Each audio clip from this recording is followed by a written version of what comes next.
Eu quero, para encerrar, passar por 3 pontos, mas de uma forma muito breve. 3 pontos que me parecem os mais importantes para mencionar aqui à guisa de conclusão dessa audiência pública, deputado Luiz Felipe. E todos aqui foram brilhantes, sua exposição também, as perguntas muito boas. Deputado Felipe Barros, quando falou em ataque à soberania, excelente. Deputado Afonso Ram, quando falou também da angústia que nós temos de falar, deputado Girão, assim, nos deixou realmente sentindo essa angústia que a gente já tem, e esse é o primeiro ponto que eu queria falar.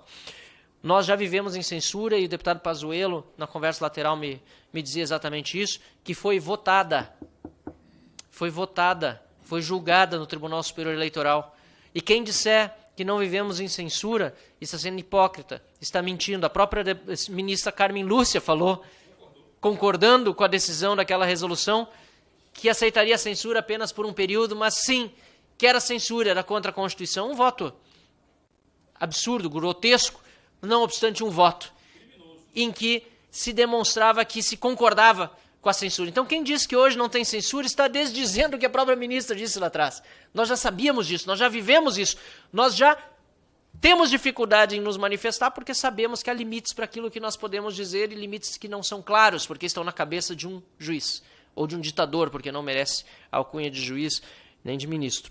Então, essa censura já existe, mas ela foi desvelada mais uma vez pelo jornalismo do Michael Schellenberger, do Eli Vieira e do David Agape, e por isso nós precisamos agradecê-los. Eles demonstraram mais uma vez, dessa vez no idioma inglês, com arquivos do Twitter, o que nós já sabíamos, inclusive, repito, o processo que eu apresentei aqui eu já o conhecia desde que recebi do YouTube, não do Judiciário, em novembro de 2022. Do Judiciário nós só vamos receber uma satisfação em maio de 2023, para vocês terem ideia, mais de meio ano sem que o meu advogado pudesse ser habilitado no processo, Lucas. Isso é um absurdo. E ainda faço aqui uma referência à OAB.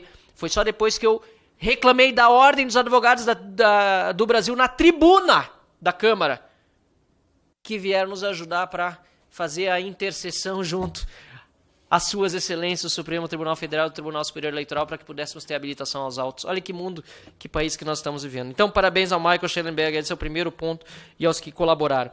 O segundo ponto é que nós obtivemos, com a publicação dos Twitter Files, uma repercussão internacional, porque Elon Musk decidiu compartilhar. Algo que ele, aliás, já vinha dizendo, ele já vinha reclamando, mas o trabalho jornalístico muito bem feito permitiu que ele colocasse ao mundo exatamente a situação em que hoje nós vivemos.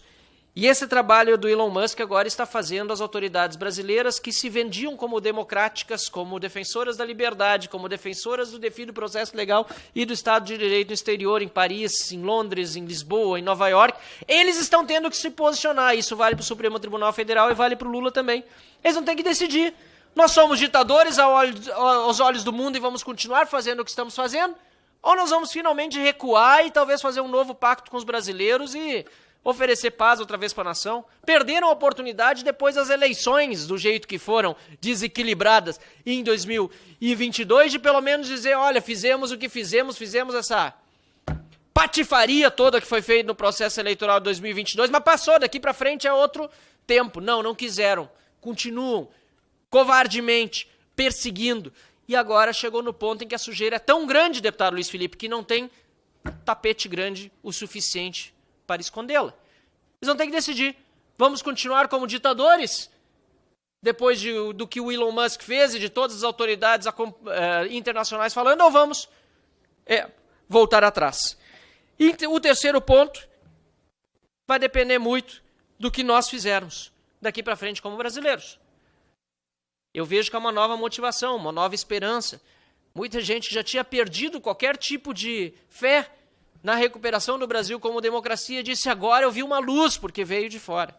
E é interessante o contexto, senhor presidente, porque o Brasil, no fundo, está contribuindo para essa questão internacional, como eu disse na minha manifestação anterior, pois há problemas de respeito à liberdade de expressão na Europa, nos Estados Unidos, para não falar nas ditaduras de fato, né? Mas nos países em que hoje a democracia, mas que de uma forma sutil se está subvertendo a democracia.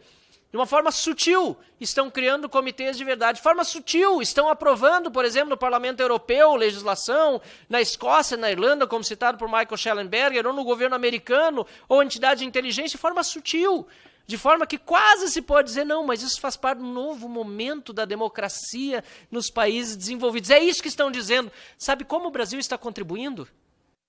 Assim como Dilma foi talvez a presidente que mais ajudou a difundir o liberalismo no Brasil e fazer com que, por meio do seu impeachment, nós recuperássemos naquela época um país que estava sob as sombras da corrupção, do desmando, da incompetência, assim por diante. Agora, por ironia do destino, é Alexandre de Moraes com as suas atitudes e aqueles que o apoiam completamente escrachadas, que merece inclusive o meme de Darth Vader, compartilhado por Elon Musk nas redes sociais, é por meio das atitudes de um homem chamado Alexandre de Moraes que o Brasil está ao mundo de uma forma muito escrachada, debochada, demonstrando o que é o perigo da censura e do fim da liberdade de expressão no século XXI. E por isso mesmo eu entendo que esse momento que estamos vivendo, no fim, é uma oportunidade, no fundo é uma oportunidade internacional que o Elon Musk também está aproveitando para dizer chega. Assim que vencermos a batalha no Brasil, e ele dá mostra que não vai voltar atrás, não vai recuar. Aliás, documentos, como eu disse, além do meu, ele tem milhares para jogar ao mundo, e o Congresso americano agora envolvido certamente vai trabalhar em cima disso. Certamente passando pela situação triste, delicada e difícil que nós estamos hoje no Brasil, mas vencendo-a, será um recado muito forte ao mundo de que a censura não pode prevalecer, a liberdade de expressão tem que ser regra, porque não se tem democracia. Sem liberdade de expressão, não há democracia. Sem devido processo legal, não há democracia. Essa censura política e jurídica, covarde, porque os processos são todos sob sigilo, precisa acabar no país. Precisamos voltar a ser livres. Não importa se eu concordo ou se eu discordo da pessoa que tem algo a dizer sobre qualquer assunto. Eu quero sempre poder defender a liberdade dessa pessoa, falar sobre aquilo que bem entender. Muito obrigado, senhor presidente. Parabéns a todos.